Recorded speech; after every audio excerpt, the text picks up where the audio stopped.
Hi and welcome to Taiwan Talks. I'm your host, Rath Wang. Since taking office in October, Japanese Prime Minister Takaichi Sanae has stepped up her country's role in regional security. She transformed Japan's defense posture, advancing arms exports, deploying troops to train outside Japanese borders, especially to key areas. As Beijing ramps up its intimidation campaign on Tokyo, we'll explore what Japan's role means to the region, and in particular, Taiwan. With me here in the studio today is Tristan Liu, Taipei University of Marine Technology President. And joining us from Tokyo, Stephen Nagy, International Christian University, Politics and International Studies Professor, Kolasio Taka, Keio University Global Research Institute affiliated researcher, and former Taiwan Presidential Office spokesperson. A very warm welcome. Thank you for having me. Yes. Thank you. As Japan steps up its regional security role in the region, where China has for decades been trying to influence. And I'll turn to you, Professor Nagy. Who is actually winning the influence war in the Indo-Pacific? Well, I think when we look at the broader Indo-Pacific, what is pretty clear is that Japan has the most trusted relationship throughout the region. We see this in important surveys like the Institute of Southeast Asian Studies survey on Southeast Asia, where those countries all look at Japan and Europe, quite frankly, as much more trusted than the United States, followed by China. So I think these are important measurements of Japan's success. But Japan's capital, in terms of trust, has really been based on decades of engagement through infrastructure connectivity, development, and now, as you mentioned in your interlude, this idea of providing some human capital and some defense training to countries within the region.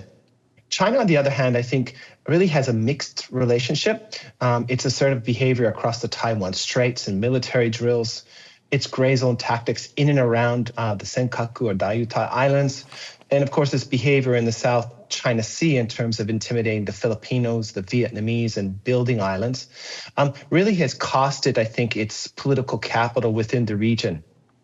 Maybe where its edge is, and I think the Lowy Institute's Asian Power Index does, really highlight this, is that its economic networks really are head and shoulders above everyone, even the United States within the region. And if Japan wants to continue to make, I think, inroads and continue to build that trusted relationship, the next step is going to be building more economic networks, more security cooperation with countries throughout the Indo-Pacific region, so they can counter, again, this asymmetric advantage that China has from its economic size in terms of economic networks. Speaking of Japan's role, China is also responding to that. Beijing has put export controls on 20 Japanese companies since February. It constantly deploys its coast guard near Yonaguni, which is right of northeast Taiwan, and cut rare earth exports by over 80% in just the latest quarter. Tristan, how are these tactics working? Do you feel that players in the region are actually buying this intimidation? No, I actually don't think so. I think they will have exactly the opposite effect, or will have a very serious adverse effect against China. Why? Because even though militarily China does do a lot of things recently in their own arsenals. They do, Coast Guard circling around the islands. But I don't think militarily they will pursue the right direction they're marching into. Instead, it will encourage Japan, Taiwan, and the Philippines, and also the United States join together to more closely look at these issues. So you see, the pull of Takaichi is still high, and also, in the Japanese society, they have very strong support to the current government, and so a lot of key men, not only the Defense Secretary, but also Secretary for Economic Security, travel, and also a Foreign Secretary, travel around Southeastern Asian countries to do both militarily and economic security issues. So I think in the military actions, they will have exactly the same, the opposite effects, but in the key area for economic security issues, in the short term, it do urge the reaction of Japan to adopt much more on the ground or even more softened gestures. For example, because China still, holds early 90% of the rare earth. So I think the Japanese government, along with the private sectors, will move on that direction and then try to figure something out. I think they're doing that direction right now. Namely, creating a supply chain that could exclude China in some ways or risk mitigating in that. Find out new resources, and most importantly, the processing capabilities. I think they're trying to combine with the technology and the capital from the US and also Taiwan, taking a very important role on that issues. Apart from exerting pressure on Japan domestically, China is also rallying others in the region. This week, we've seen Wang Yi, the Chinese foreign minister, secure a joint statement with Mongolia, a statement that included opposing militarism and Taiwan independence. Both of these talking points are what Beijing uses to currently attack Japan. Kalas, being in Japan, you and Stephen are both there. How effective do you see Beijing's strategy? Actually, I don't think this hurts the Japan-Taiwan relationship at all. If anything, it brings us closer together. I would like to start with Mongolia. Everyone knows that China treating Taiwan as its own internal affair and using money to buy political statements from other countries. That's nothing new to us. What Wang Yi just did with Mongolia is a textbook examples, like a 20 billion in trade and investment, railway construction, LNG cooperation. For a landlocked, cash-strapped country like Mongolia, that's huge, right? That's a huge incentive. And Japan might be surprised that a country it just built a strategic partnership with turn around so fast once Beijing step in. But for Taiwan, we have been seeing this movie so many times. We understand that every country has its own national interest. Mongolia's move isn't shocking. That's number one. And number two, Beijing's information warfare isn't working on Japan. We remember during Takaichi's campaign, Beijing was literally saying they wanted her head. They wanted to chop her head, and she won anyways. And since then, Japan's defense reforms haven't slowed down for a second, right? Export rules relaxed, intelligence capabilities expanded, maritime cooperation with the Philippines deepened. Every time Beijing escalates the threats, Japan just gets more assertive. So I don't think Japan is a country that's going to back down easily. And lastly, on ASEAN, you really have to split it into two groups. Like the Philippines and Vietnam are in direct conflicts with Beijing. So their position is clear, right? But most of the rest of ASEAN is fairly indifferent. They want to keep the economic relationship with China alone, while quietly leaning on Japan, Australia, and the EU for security backup. Stay out of it and keep the balance. So that's the ASEAN's playbook.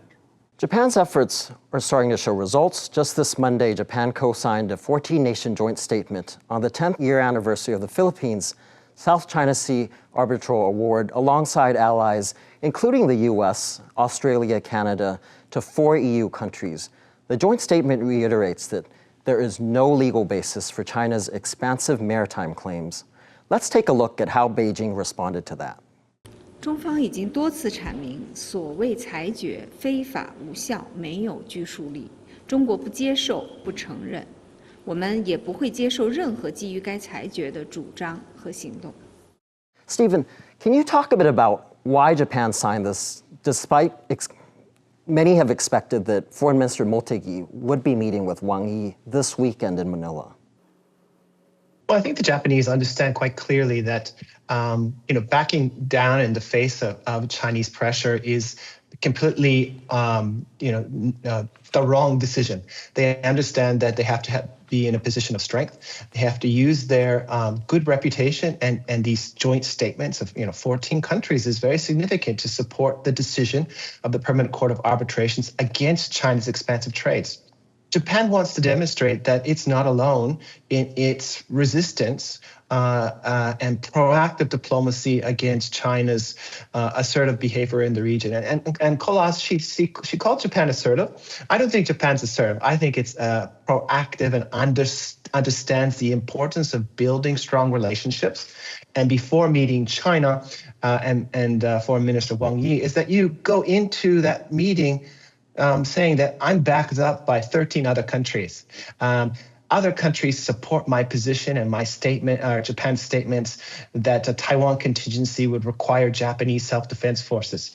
Other countries see Japan not as a militarizing country, but a country that for 80 years has been an outstanding member of the international community, committed to development, committed to infrastructure and connectivity, committed to diplomacy, and committed to rule of law. The free and open Indo-Pacific vision that Japan is promoting is very much about that. It's not a China containment strategy. It's about promoting a region that agrees upon the rules. They call it an international order based on rule of law, where countries don't function based on power. They function based on dialogue and this idea of rule of law. So Motegi is coming into this meeting demonstrating that, many countries agree with Japan, that China's positions, the massive disinformation campaign since November 7th, it's illegitimate and seen for what it is, a disinformation campaign. And he's going to go there and say, if you want to talk about issues in the region, we're happy to talk. You want to have a constructive, future-oriented relationship, we're happy to do this. But it's going to be based on this idea of fostering an international order based on rule of law, not rule of force. Speaking of another neighbor, Japan-South Korea shuttle defense diplomacy has reached new levels. Japanese Defense Minister Koizumi Shinjiro has met with his counterpart An Gyu-bak 3 times just in the past 6 weeks. Kolas, being in Japan and South Korea being so close by, what do you say to this newfound elevated cooperation? This Japan-South Korea cooperation carries a huge symbolic weight. These are 2 countries that have been staring at each other for decades. They are 2 countries that were rivals during World War II, and now they are choosing to stand together against the bully from China, Russia, and North Korea. And they are both major military powers in Indo-Pacific. So defense industrial complementarity makes a lot of sense. This is a rational decision to make for both, in line with their national interest. But there are still limits, of course. Like they are not doing highly confrontational joint military drill yet, but they have clearly signaled they are willing to build a joint defense posture with the U.S. and Australia in the region. Why not yet? For Taiwan, which is a military, the weaker player here, that's a good thing. So why not yet, though? You mentioned that it's not at the level where they're doing joint drills yet. Do you feel what is impeding that? Well, actually, these 2 countries, they have been very cautious. Like what we said, there are contacts there. There are history there. So they don't want to anger their own citizens. They don't want to be too aggressive, but facing the same pressure from mostly China, Russia, North Korea, they still have to do something. I think that's Japan. Japan is now taking, the hardest lifting and trying to be the leader in the Pacific region. And turning a bit to Taiwan, you mentioned this earlier. You served as the former spokesperson for the presidential office in Taipei. How do you see this as an opportunity for Taiwan, given that the relationship between Japan and South Korea is warming up, but it's not at the level where you see full-fledged joint military drills yet? So How does Taiwan come into the picture? You know, Taiwan has no formal ties with either Japan or Korea, but we have been pragmatic on both fronts, especially economically. Taiwan has always been very friendly toward Korea, precisely because we don't have a diplomatic relationship. We've leaned hard into industry cooperation, such as semiconductors, tourism, K-pop, culture. And you know, bilateral trade hit close to 90 billions in 2025. But like what you just reminded, but diplomatically, Korea hasn't been that friendly to Taiwan. The current President Lee is deliberately breaking from his predecessors'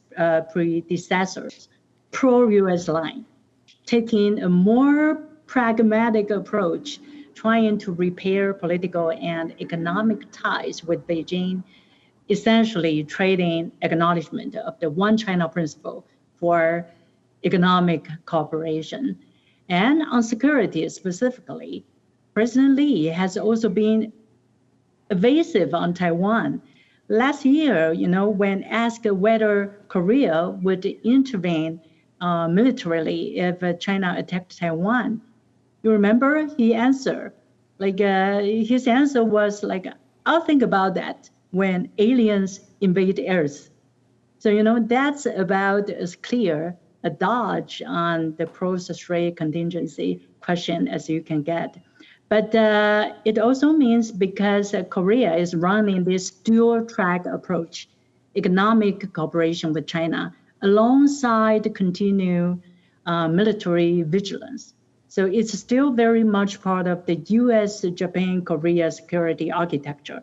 We saw the defense chiefs meet at the Shangri-La dialogue in May. Then Minister Koizumi made a return visit to Seoul in June.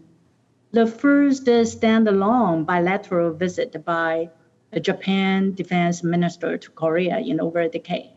So, and they are now discussing an ACSA logistics sharing agreement. So even if Seoul wants to a political distance from Beijing and from the Taiwan, the actual defense cooperation with Japan hasn't slowed down. And I think it's good for Taiwan. Stephen, since you're in Japan, we heard Colossus talk about how Korea's approach is moving towards warming towards Japan in terms of security, but it also manages this economic relationship with Beijing. And there are other countries in Asia that might be more so in the same predicament. How do you feel these countries will respond to Japan being more, wouldn't say assertive, but a bit more proactive in taking on this new security role? Well, there's only two countries in the whole region that do not want a more proactive Japan. That's North Korea and China. We might want to put Russia into this category. The rest of the region wants a very strong, proactive Japan. They want more of Japan, to be frank. They want more economic engagement. And this, I want to pivot off Professor Liu's and Cole's comments about economic security. They love economic security. They see economic security as incredibly important to strengthen what we call strategic autonomy. They don't want to be dependent on the Chinese economy. They want to have be as diverse as possible in terms of their economic engagement. So when the economy is weaponized, and I think Professor Liu mentioned this, 90% of rare earth materials are controlled by China, 66% of the processing. But those, all those rare earth materials, they go into different parts of the entire region's economy. So they see the potential for weaponization of supply chains to hurt their economies when they disagree with Beijing. And this hurts their strategic autonomy. So they look at Japan's proactive diplomacy under Prime Minister Takaichi or Prime Minister Ishiba or Prime Minister anybody as a real net positive, because Japan brings its tremendous resources in. It's the fourth or fifth largest economy today, and that will continue to be the case. It's technologically advanced. It's a stable rule of law country, and it has an excellent partnership with the United States. when you have a good relationship with the United States, you're also having, or it also includes a connection to the United States. And Japan is very interested in anchoring the United States to the Indo-Pacific so that they can create that international order based on rule of law in the Indo-Pacific. They want to maintain peace and stability across the Taiwan Strait. And they want to have strong relations with everyone in the region. And I don't see any country except the three that I mentioned that really have anything negative to say about these initiatives. They want more, and much more. You mentioned, I think, the million-dollar question, which is maintaining peace and stability in the Taiwan Strait. So how can Japan convince more countries in the region to sort of help protect peace and stability in the Strait so that China doesn't pull the trigger or it wants to further expand into Taiwan?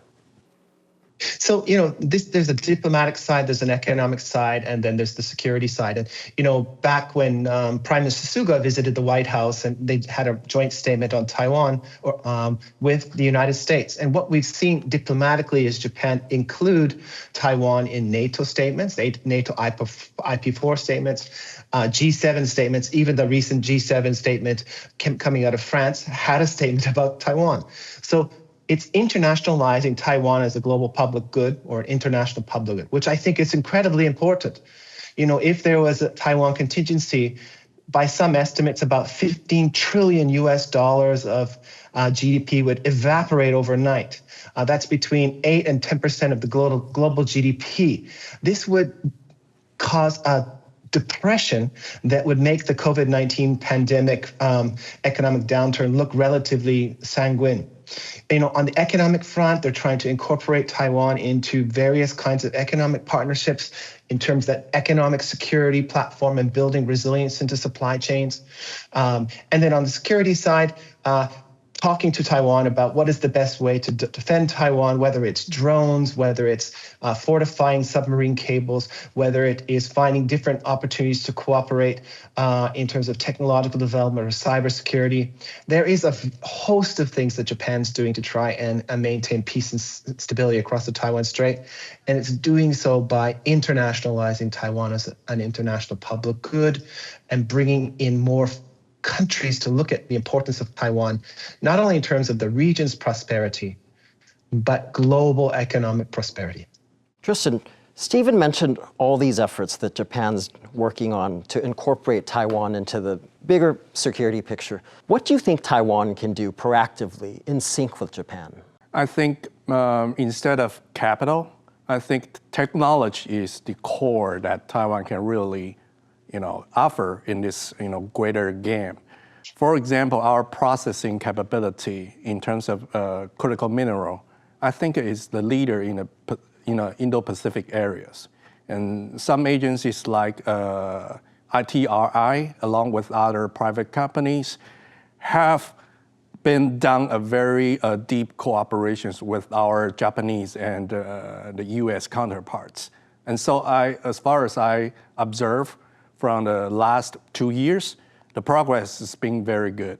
And so I think we can take up this role, teamwork with some agencies like JBIC, Japan Bank of International Cooperation, and also the U.S. counterpart. They have very key, pilot projects that we can work on. And not even to mention about some energy security issues. So now has been a study team exercising the possibility of, cooperations on natural gas, along with other, energies that might be very important in the Taiwan contingencies. Which countries come to mind outside of the Philippines, Japan, you feel? Indonesia. And I think even India is also very important. And I also want to mention the importance of free navigation, because free navigation is really the core interest of the entire Indo-Pacific countries. If Taiwan contingency ever happens, it will also hurt the export of China, no doubt about that. Even though they have tried, alternate way to route through the North Pole and through the Europe, but that route now is not, come to very effective transportation. And so I think as long as, our allies are like-minded countries continues to raise the important issue of free navigation, especially to the cargo shipping, I think it will get very good feedbacks from our neighbor countries. And so we can, flow down with that river and find out more, the common ground of consensus, just like I said, energy security and also other industrial, supply chain. Thank you, Stephen, Kalas, and Tristan. If you liked our show, please search for us on YouTube, give us a thumbs up, and hit subscribe to our channel. Thank you for watching, stay safe, and see you next time.